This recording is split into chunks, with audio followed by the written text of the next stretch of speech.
I was physically reborn. I died for 25 minutes and was brought back to life.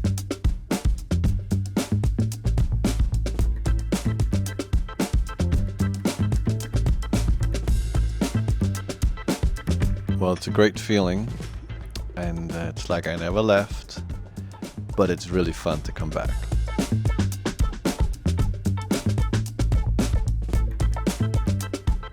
I don't think Cannes has changed, but I think the industry changes and Cannes adapts to that very smartly because there is only one Cannes.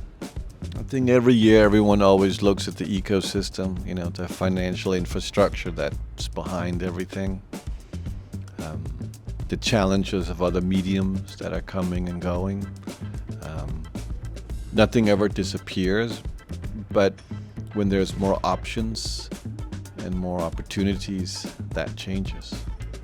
So there's a lot of, in my opinion, hope for the future. I look at everything through the lens of a child waiting for Christmas every day.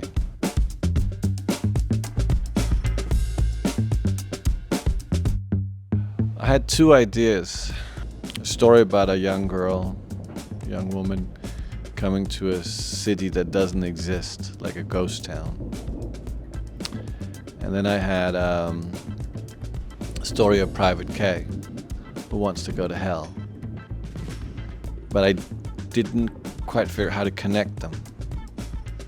And then I came up with this third idea of the Leatherman. And then suddenly there was a triangle there was something that connected them. And once that came into place, it just felt like an odyssey for myself to figure out what is this going to become. And that was like how the film began. I was physically reborn. I died for 25 minutes and was brought back to life. But it's not so much that's the foundation. It's more that just gave me an ability to start over again. It's like when you're brought back from the dead, you have really gone somewhere. It's not just flying to Asia. You're certainly gone to the other side. And when you come back, but it was more the idea that this kind of, what is the future of cinema? That's what I was looking for. And I think the idea of dopamine and the instant gratification, which we use through social media, is a very interesting mechanism in how to tell stories of the future.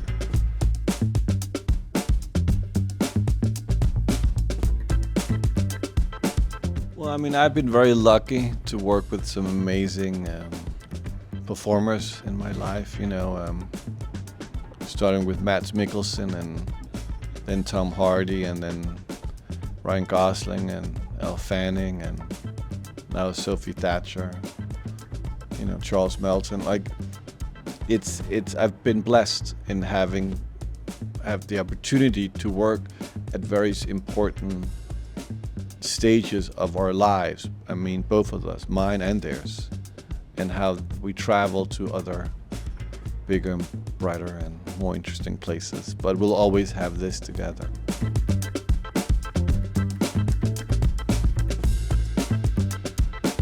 Like anything, Sophie's a professional actress, so you approach it very professionally. Because I shoot in chronologically order, it was, as always, a process that they had never done before. So they'd never been that free. So it was a lot about understanding what that freedom gives you and how to utilize it.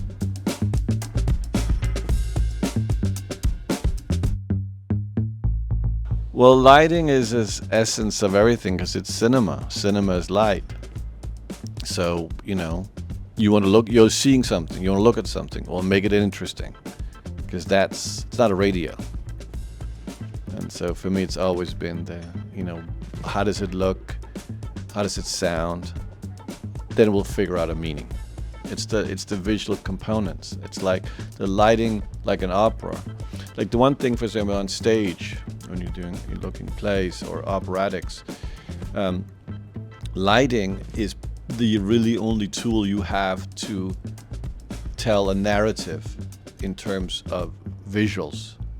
because you don't really have time to do a new backdrop, or, I mean, obviously with digital you can do anything at it, but in old-fashioned way, the lighting was your transitioning components, or sound. Like right now, thunder would give the illusion of movement.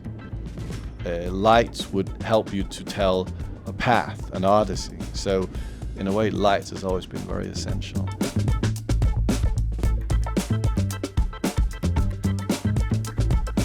Well, once I finished shooting the film, I kind of came up with this idea to turn it into an opera.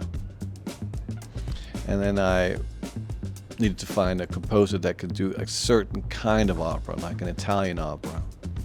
And obviously there was only one person left that was alive, was Pino Donaggio. And I actually did not know if he was alive, so I had to figure out if he was, and he was, but he is almost like semi-retired. And so I was able to set up a meeting in Milan. We met, I told him what I wanted to do, and he agreed to do it. And now he's coming in to be at the premiere night, which is a very special moment to me, because it's the master, the last master of the great Italian club of music composing.